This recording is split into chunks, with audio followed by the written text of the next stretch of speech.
Bonjour à tous, ici Épi d'Azachou et Pomme d'Épi.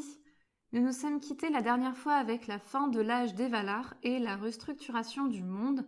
Notre histoire débute donc aujourd'hui avec le commencement de l'âge des arbres, alors que les Valar se sont établis au pays de Valinor sur le continent d'Aman et que Melkor de son côté poursuit ses sombres desseins en Terre du Milieu. Mais en réalité, les Valar n'ont pas oublié la Terre du Milieu. Oromé et Yavanna s'y rendent souvent pour constater des dégâts causés par Melkor, et en l'an 1000 de l'âge des arbres, les Valar tiennent un conseil pour décider du sort d'Arda.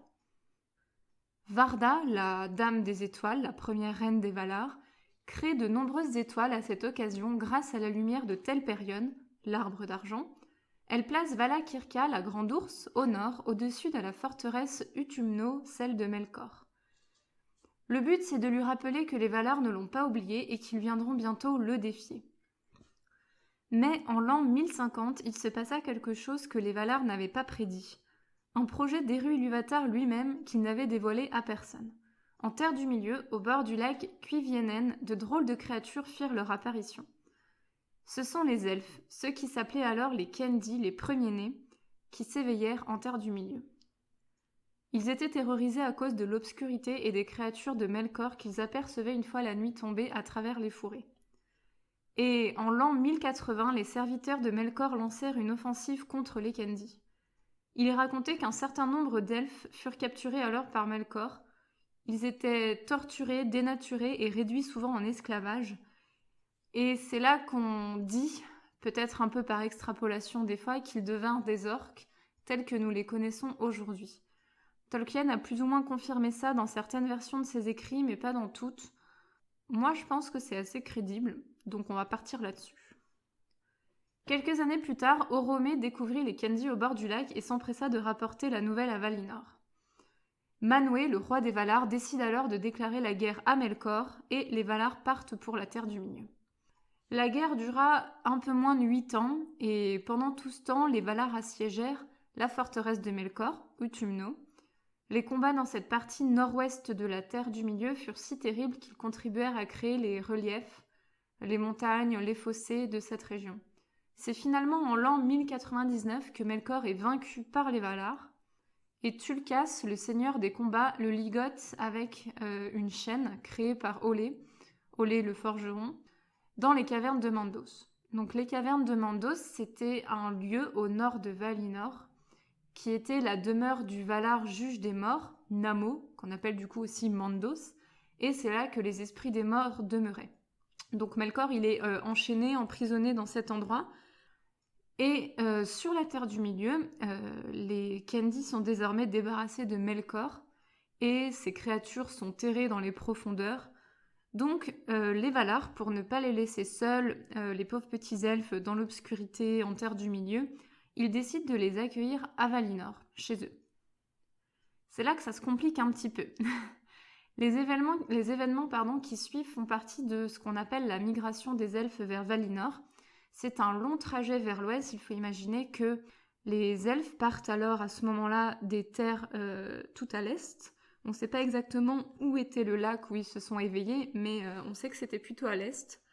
Donc on les imagine, il faut qu'ils traversent tout ce qu'on appelle le Rhovanion actuel, la barrière des monts brumeux, l'immense chaîne de montagnes au centre de la Terre du Milieu.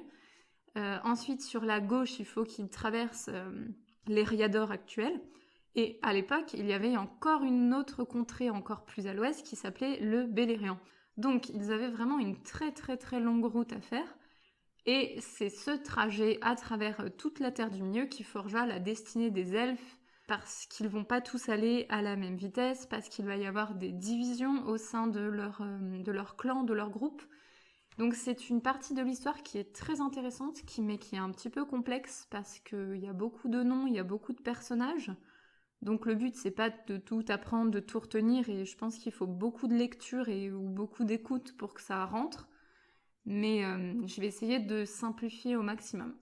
Donc il faut imaginer qu'il y avait à l'origine 3 groupes d'elfes au bord du lac, donc quand ils se sont éveillés. Je vais vous proposer un schéma pour faciliter l'explication au maximum. Donc le premier groupe d'elfes, ce sont les Vanyar. Leur roi, c'est Ingwe. Et c'est ce groupe d'elfes qui marche en tête ce sont les plus déterminés à aller rejoindre les Valar à Valinor. Donc eux, ils partent tout de suite, dès que l'appel est lancé, ils se mettent en route. Le second groupe d'elfes, ce sont les Noldor, menés par Finwë, et le troisième groupe, ce sont les Teleri, menés par Olwë et Elwë. Donc parmi les Noldor et les Teleri, donc les deux derniers groupes, certains elfes préfèrent rester en Terre du Milieu. Ils ne veulent pas faire le trajet jusqu'à la mer, ils le sentent pas, ils se sentent bien ici, il n'y a plus Melkor, tout va bien, ils préfèrent rester ici. Et c'est comme ça qu'a lieu la première division des elfes. Donc parmi les Noldor et les Teleri, certains ne font pas le trajet, tout simplement, ne font pas le voyage. C'est ceux qu'on appelle les Avaris. Voilà pour la première division.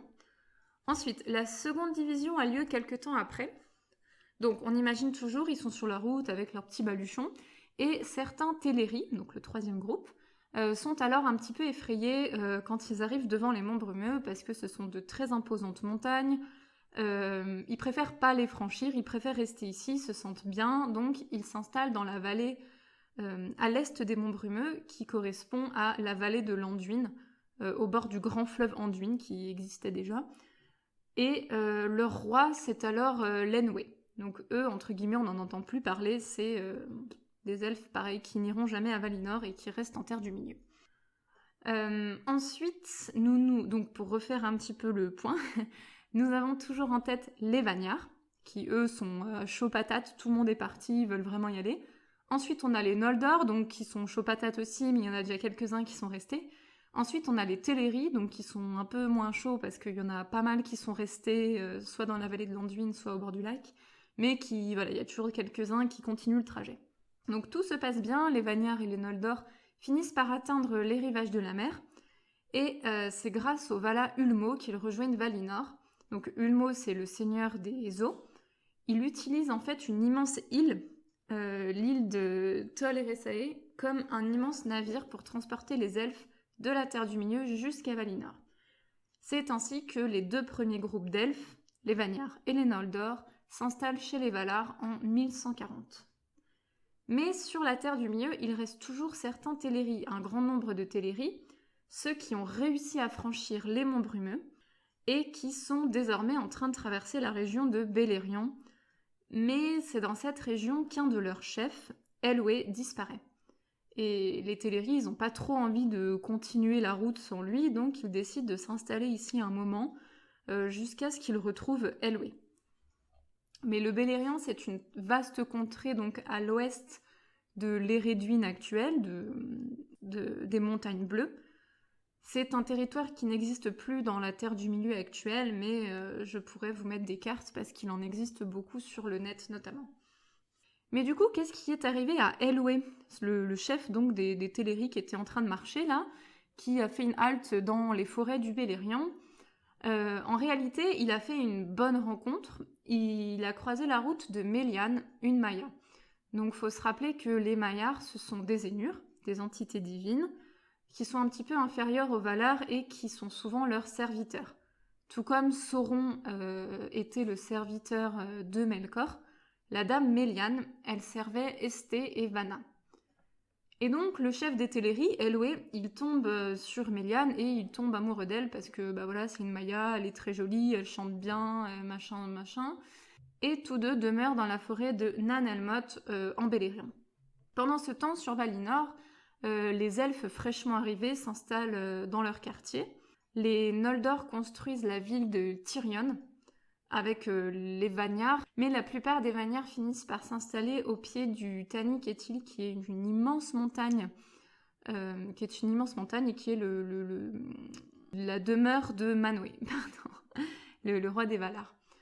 Donc les Vanyar, on sent quand même que c'est le groupe d'elfes qui est le plus proche des Valar en fait. C'est le groupe d'elfes qui veut pas d'histoire, qui s'est installé à Valinor, qui est heureux là-bas, qui veulent se rapprocher un maximum des Valar, etc.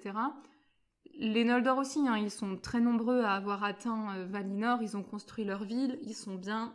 D'ailleurs, en l'an 1142, les Noldor, dans leur ville de Tirion, reçoivent Galatilion des mains de Yavanna, qu'ils installent dans leur ville. Donc Galatilion, c'est une réplique de Telperion, l'arbre argenté, mais c'est un arbre plus petit qui ne produit aucune lumière, On lui connaît de nombreux rejetons, comme notamment l'arbre blanc de Minas Tirith. Donc c'est une petite réplique, en fait, qui survivra à travers les âges. Mais finalement, sur la Terre du Milieu, les derniers Teleri menés par Olwe finissent par arriver sur les rivages de la mer de l'Ouest, et à nouveau, le Vala Ulmo utilise Tol Eressëe pour les transporter jusqu'à Valinor. Mais tous ne prirent pas part au voyage. Certains Teleri, à nouveau, restèrent en Terre du Milieu. Cela s'appelle les Falatrim, ce sont les elfes menés par Círdan, et ce sont les premiers marins et constructeurs de navires amoureux de la mer et de toutes les créations d'Ulmo. Mais les Teleri menés par Olwe, ceux qui étaient partis sur la petite île, finalement ils étaient bien sur leur île de Tol Eressëe, là, du coup ils préfèrent y rester. Le seigneur des mers, avec un de ses mayas, Ossé, il ancre alors l'île, qui avait servi de moyen de transport aux elfes, à quelques lieues de Valinor, et c'est là que les Teleri, qui ont fait le trajet, demeurent. C'est là qu'ils s'installent. Pendant ce temps, en Terre du Milieu, Elwë et sa compagne Melian réapparaissent. Elwë devient alors Elu Thingol, c'est son nom en Sindarin, et il devient aussi roi des elfes de Beleriand. Ils fondent ensemble le royaume de Doriath, dans la forêt, dans une forêt du Beleriand. Les Teleri qui étaient restés pour l'attendre, donc tous ces elfes qui attendaient son retour, ils restèrent donc en Terre du Milieu avec leur roi, et ils font partie de ces elfes qui n'atteignirent jamais Valinor. L'histoire de l'âge des arbres est loin, très loin d'être finie, mais comme l'épisode est déjà très long, la suite sera pour une prochaine fois. Voilà, je vous souhaite de bonnes aventures en Terre du Milieu, et à bientôt!